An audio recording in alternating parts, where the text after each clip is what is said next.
My problem of practice this year was just looking at how much waste of just even if we just think about like pop bottles. My classroom this year is right next to two of our pop machines, and there's just kids constantly in between every passing period buying pop plus what they bring, and we all drink pop or water all the time. And so at Breathitt right now, before this project, there was really no system to deal with that. It just all goes into the trash can.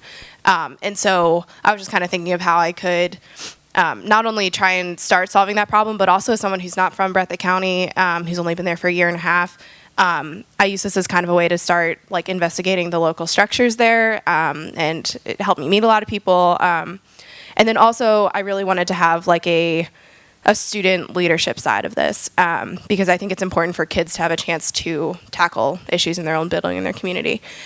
So these were my original plans. This is kind of what I talked about in the fall. It's also just been a really big learning experience for me of like how much can you get done in 1 year. But the biggest thing that we wanted to do was to develop some kind of system that would be sustainable whether or not I was there or not. That either kids could run or it was just kind of running itself. And so that was the biggest thing. We also originally, a lot of this is coming from kids, but we really wanted to work with different people in the community of trying to cut down waste in other areas. At the park, I coached soccer this fall, and there was just so much trash that we threw away because for each game, instead of having water bottles, we were using cups that then just got put in the trash. And so working with the park, working with the Walmart and the IGA about plastic bags, and then ideally we were hoping to get outside and do a cleanup. So that was like our original plan. This is what changed, and I'll kind of talk about how time constraints cut things down. But I did have kids meeting on a weekly, semi-weekly basis. I put it completely in their hands to draft the plan, to list steps, what we would need to do, what we needed to buy, who we needed to talk to. The stream cleanup has kind of changed. We're partnering with the Breathitt County Pride, the Senior Citizen Center, and that's going to be happening next week or the week after to clean up somewhere right around campus.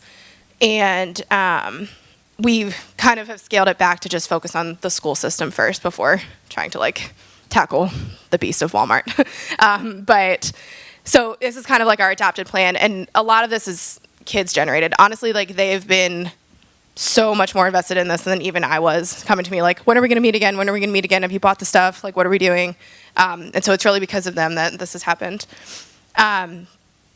So some of the, I did challenge. I'll do successes before I do challenges.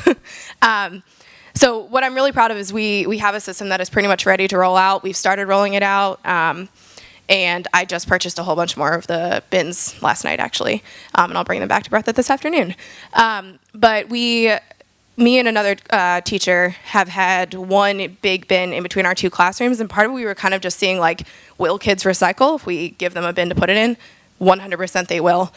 We have kids coming, like, bringing their empty pop bottle from first period until they see us fourth period and waiting to put it into our bin, which is really cool.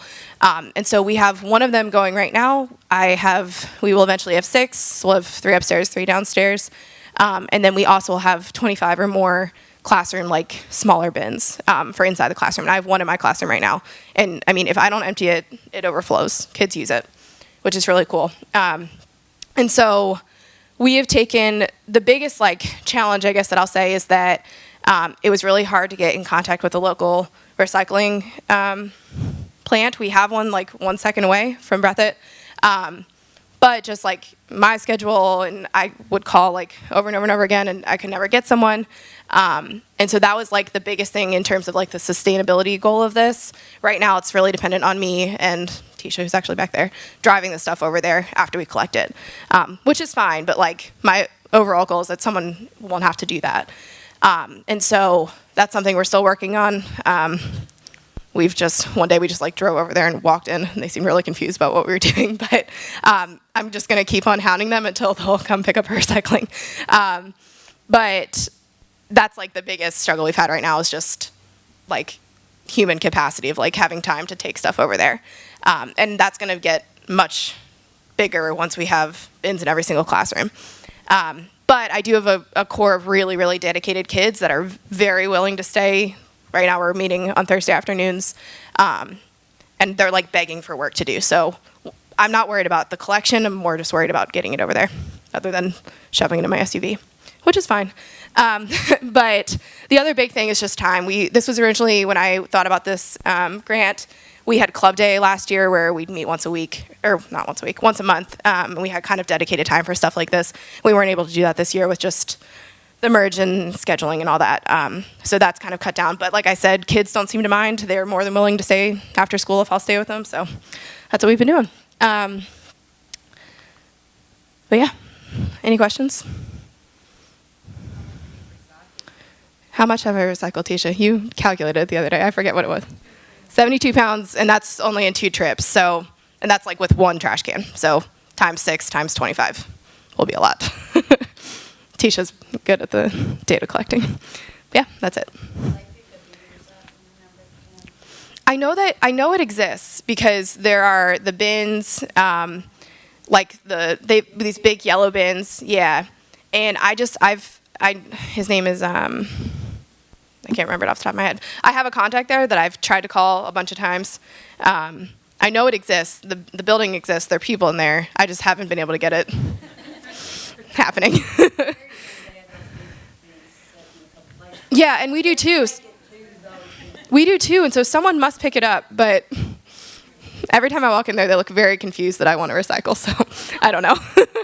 They're great people. I don't think they're ready for what we're about to bring to them. But we're gonna. Thank you.